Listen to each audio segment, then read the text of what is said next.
and today I am going to do my very first monthly recap. So it's November, and in these recaps I thought I would go through all the fabric that has arrived this month, so to give you a bit of a closer look at what's arrived, what's doing really well, so like fabric that's going quickly that if you want to get your hands on to get your hands on it quickly now, and just the projects that I've made, what's gone well and maybe some that haven't. I also thought I would feature my favourite make from customers that have tagged me in their posts this month too. So that is my plan for my monthly recap, and hopefully you enjoy it. I'll start with the fabric that has arrived this month, which is what can be seen on this table. I have shown some of these, I think, in videos through the month, but these have arrived more recently. So I will start with the poppies. They're from a designer called Savannah Rawson, and there are 5 in this collection. What I love about them is that there are only 2 that are really heavily featuring poppies, and then the other 3 are really beautiful blenders. And I would use these in all sorts of projects, from smaller items like bags and things to possibly even clothing, especially the zebra print one. So let me know what you think to those as well. And these are £11.20 a metre. They're on a really lovely quality cotton. I also have 2 from the What Kimberly Made collection. They are more autumnally colours with sunflowers, and going into winter as well, with cinnamon and just feeling really cosy. So they are perfect for this time of year. I've got 3 from Camelot Fabrics, which are always really good quality if you're familiar with them. Often I get Camelot just for licensed fabrics, but they do. I do sometimes add a little curveball in there, and this apple one was definitely one of those. It just looks like real apples. It's the quality of the print is amazing. So I've got the apple one. I thought maybe teacher gifts it would be good. Shopping bags, like reusable shopping bags if you pick your loose fruit and veg up in the supermarket, like Snow White themed, so many possibilities. So that's where my brain went when I ordered this apple fabric. Then I also got 2 new Harry Potter prints. The Harry Potter fabrics have been around for quite some time now, but this is the newest one, and I just feel like it's gone up a level and it feels a little bit more grown up. The background on it is just really detailed with the Marauders map and things. And at first I'd wondered why I'd bought train fabric when this arrived, because I order it several months in advance, but it was the Hogwarts Express. So this could be really fun for some fussy cutting projects. And then only this week I had a Lewis and Irene delivery. I tend to have 1 Lewis and Irene delivery each month, and I got 2 collections. Now the collection's always really big, so like 12 to 15 prints. I have to restrain myself. So I've got 2 collections and 3 prints from each this month.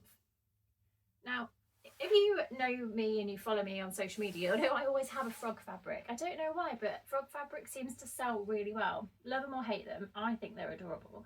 I love having them in our garden because I'd rather have them than the slugs.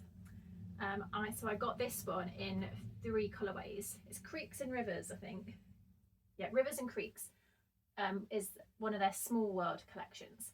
So they often do a collection, I think a couple of times a year, where there are lots of very small images, which I know suits a lot of my customers that make a lot of smaller items. So that is the frogs. Now the fairy fabric is called Glow Fairies, and it is called Glow Fairies because it glows in the dark. So I'll show you a video of when it was laid out on my table by day, and then when you turn the lights off, it glows in the dark, which is just amazing. I think it would be perfect for making like little girl dresses, party dresses. You imagine them in the disco with their glow in the dark dress, it would look amazing. So this is the border print. If you're not familiar with the border prints, I thought this would be a good opportunity to give you a closer look. So what happens is the design runs along like this, the long edge of the fabric, and it runs along both sides. So if you were to buy a metre of fabric, you could potentially cut it down the centre, and then turn that into a skirt or a dress, or skirt or dress, and then maybe use one of the other fabrics on top, or even some of my solids, because you don't want to detract away from how beautiful the skirt is. Okay, so now I'm going to go on to fabric that is trending at the moment. So what is going out of my craft room quicker than everything else? I'm going to start with this orange check. This has been so popular and no one has tagged me in anything they have made yet. I'm desperate to see what this is being turned into, and I tend not to sew with fabrics that are going out really fast, so I am gutted. I'm not going to be able to make anything out of this myself, and if I can restock it I will. I'm down to the last 3 meters, so get your hands on it quick if you want it. The other thing that's going down well, that has been beautifully timed in its arrival, is this friendship bracelet. I knew that Taylor Swift fans were going to love this fabric, but I couldn't have timed it better, being in the middle of her Eras tour, and it's just given Taylor Swift, just little girls and little boys and just grown-ups in general, just all loving Taylor Swift at the moment. So people, I'm assuming, are making lots of lovely little gifts for people that are Taylor Swift fans, for all the Swifties out there, in this fabric. If they were a person that went to the tour and had loads of friendship bracelets, I think just a little bag, a little zip-up bag, or even just a pull tie bag to keep all their bracelets in, this would be such a lovely gift idea, sewing up with this. So it is no wonder this is going out really fast. So if you did want to get your hands on that one, don't take too long. And it's November, so it goes without saying that Christmas is really popular. The most popular collections I found this year have been the Cozy Christmas collection and Christmas dogs. Dog themed Christmas fabric always goes down really well. So you all love your furry friends. This is 2 from one of the collections that I've got this year. And it's really sweet. It's got lots of different breeds on there. Don't ask me what ones they are. I'm a cat person, not a dog person. This one is Freddie and Friends, and it was one that I restocked because it was really popular in a previous year. So yeah, there's only a little bit left of this. People love sewing for their dogs, but I think dog people also like dog themed things, don't they? So again, I'd be interested to see what people are sewing with it. If you are one of my customers and you've bought some of my fabric, please tag me in it. It does lead me on nicely to my next point, which is I am going to just shine a spotlight on my favourite make of the month from one of my customers. So this month, her on Instagram, so her Instagram tag is Mama Sew Stitches, made this beautiful shirt. It's a Rosa shirt from Tilly and the Buttons, and she used some Lewis and Irene fabric that has got like gold stars on. Unfortunately, that has now sold out. But I just couldn't resist showing you anyway. It was made for a special like first class train trip that they went on, and I hope you agree that it is beautiful. The piping on it with the gold piping just really elevated it. Her feedback on the pattern was that the piping wasn't in the instructions, although it is in the pictures. So there were points where she maybe would have added piping but didn't, because it wasn't in the instructions. I don't think it matters. I don't think it makes any difference to the final garment. Only you would know it. To me, it just looks deliberate, and you've only put it in the key points. So yeah, go and give her a follow, and follow her on her sewing journey, because there's some really lovely makes in there. And then that leads me on to what I've been making this month, which isn't a great deal, but there have been some key things that I've made, and I'm going to start with my Barbie outfit, which you may have noticed here in the background, and it has to be one of my favourite makes. The wool is a blended wool that I have got in stock, and it's ex-designer. I don't know what designer, but it means that it's eco-friendly as well, because it's been saved from landfill and it's a really reasonable price. And I just absolutely love this outfit. We were invited to a 90s themed birthday party. One of our friends turned 40, and 90s was her favourite era. So everyone dressed up in 90s, and I decided to go Barbie. But then I also thought it gave Legally Blonde vibes and Clueless, which is all very, very 90s. So yeah, this was my jacket. The jacket, I used the Sonny jacket from Tilly and the Buttons, and I did the prairie, is it called the prairie collar?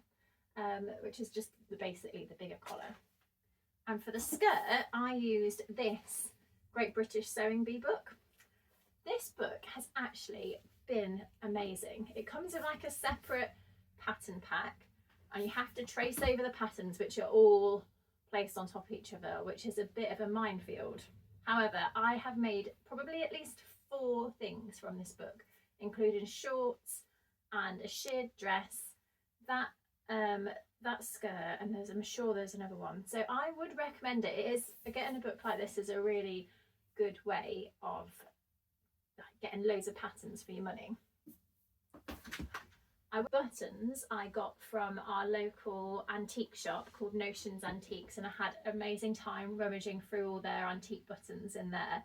I bought quite a few, so I've got some stashed for future projects because I just couldn't decide which ones to get. I've done poppers rather than buttonholes because I was a bit worried that the wool wouldn't look neat with a buttonhole. So I decided to do poppers. They're actually vintage poppers that I had in a like a sewing box that I got in the same antique shop. So I don't know how old they are, but they work perfectly. My intention was to make beautiful like bias binding on all of the seams in this satin, and then I lost the will to live a little bit, so the rest I've overlockered. But I think just this bit around the front, that is the only bit that's really realistically going to be on show, just made it look even more expensive. Yeah, I'm really pleased with how it went. I went for the short version, but I'm quite tall, so I lengthened the short version by 1 inch or so, and I also lengthened the sleeves by quite a lot because I've got very long arms, and that is the beauty of making your own jacket, is that you can make it fit you perfectly. My husband and my eldest went as, it was a family affair, and we all had a fantastic time. So you might have seen my video on the scarf.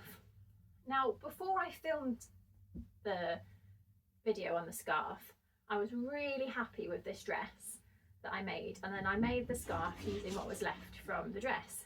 My intention was to do a video on the scarf, so the dress to me was a bit of just a bonus afterward thought, really, and I probably didn't spend as much time on it as I should have done.